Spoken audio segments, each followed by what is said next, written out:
Yayoi Kusama is a world-famous Japanese contemporary artist who specializes mostly in sculpture and installation, but is also active in painting, performance, and writing.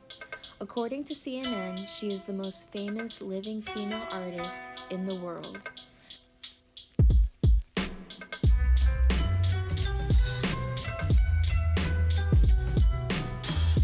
Time magazine named her on its 100 most influential people list, and in 2018, her work netted more than 108 million at auction, more than any other female artist.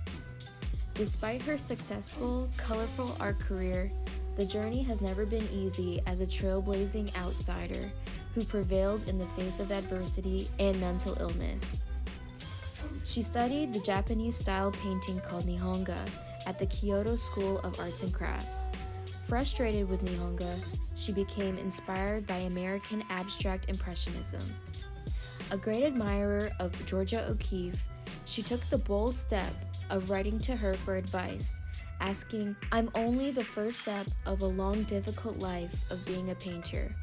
Will you kindly show me the way?" O'Keeffe took the time to reply back, saying, "In this country, an artist has a hard time making a living," but continued to encourage her to take this step.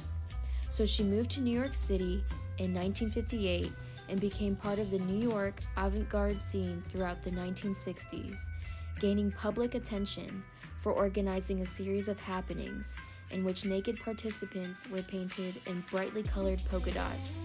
Since then, Kusama has continued to create art, most notably installations in various museums around the world. Kusama's child life plays a major role in her style of work.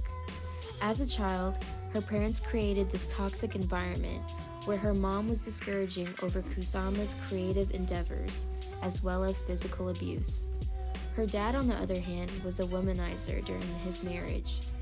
Her mother would send her to spy on her father having sexual affairs, which instilled a lifelong contempt for her sexuality. She says, "The sexual obsession and fear of sex sit side by side in me."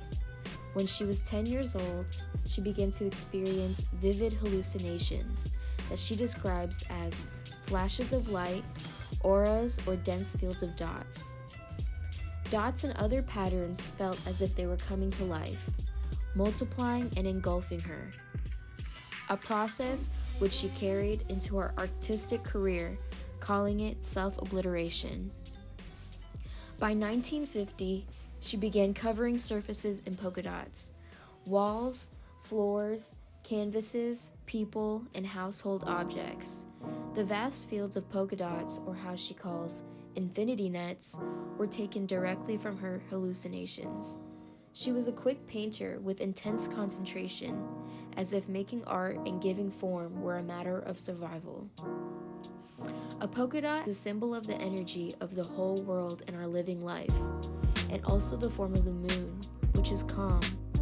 Round, soft, colorful, senseless, and unknowing. Polka dots become movement. Polka dots are a way to infinity, says Kusama. Though Kusama has used art to cope with her mental health, art had also moved her to attempt suicide twice. The first was due to frustration with male artists such as Claes Oldenburg and Andy Warhol, copying her ideas and making more money. The second time was due to shame from her family over nudity in her art. But Kusama's desire to create was always greater than her desire to die. In the 60s, she concentrated on performances, painting polka dots on her naked performers, called the Grand Orgy to Awaken the Dead at MoMA, which took place at the Sculpture Garden of the Museum of Modern Art. Grand Orgy had then appeared on the front page of the New York Daily News.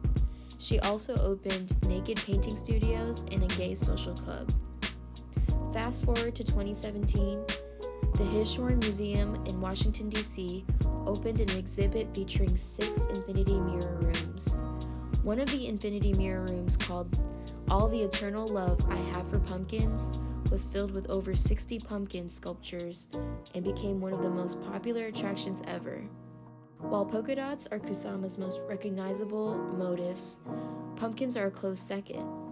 She says, I would confront the spirit of the pumpkin, forgetting everything else and concentrating my mind entirely on the form before me. I spent as much as a month facing a single pumpkin. I love pumpkins because of their humorous form, warm feeling, and human-like quality. Currently, Kusama has an acrylic on canvas infinity net painting made in 1999 in auction at Sotheby's. Bob Nickus, a prolific curator of contemporary art, described her work, saying, her technique has always been simple and direct, combined with her keen awareness of color interaction, whether subtle or charged. The act of perception is teased, amplified, and expanded. You don't merely look upon her paintings, you immerse yourself within them. Kusama has also collaborated with various brands such as Lancome, Marc Jacobs, and Louis Vuitton on lip glosses and apparel which features her signature polka dot designs. About the lip gloss collection, Lancome states, today, reflecting the mood of her current artwork, Yayoi Kusama is remodeling juicy tubes around the theme of love. She offers Lancome's Pop Princess Gloss 3 unique designs that are as poetic as the most sincere promises of eternal love. Fittingly, the entire collection is after Kusama's 2010 work, Awakening of Love. The lines, disembodied eyes, random objects, dots, and flowers seen in the juicy tube designs also appear in several works from 2009 to 2011, all of which have love in the title. These works include Look at the Gathering of Women in Search of Love, 2009, All About My Love, and I Long to Eat a Dream of the Night, 2009, Love Arrives at the Earth Carrying with the Tale of the Cosmos, 2009, and Tulip with All My Love, 2011. In 2018, the Kusama Infinity documentary had released. I come up with new ideas, Kusama says early in the film, and my canvas cannot keep up with me. That's the one thing that the director Heather Lenz makes perfectly clear. Throughout the film, the camera spends most of its time slowly panning her creations, or photos of her in the process of creating them, studying the artist who is nearly always ahead of the curve. We see her brush strokes, the places paint has thinned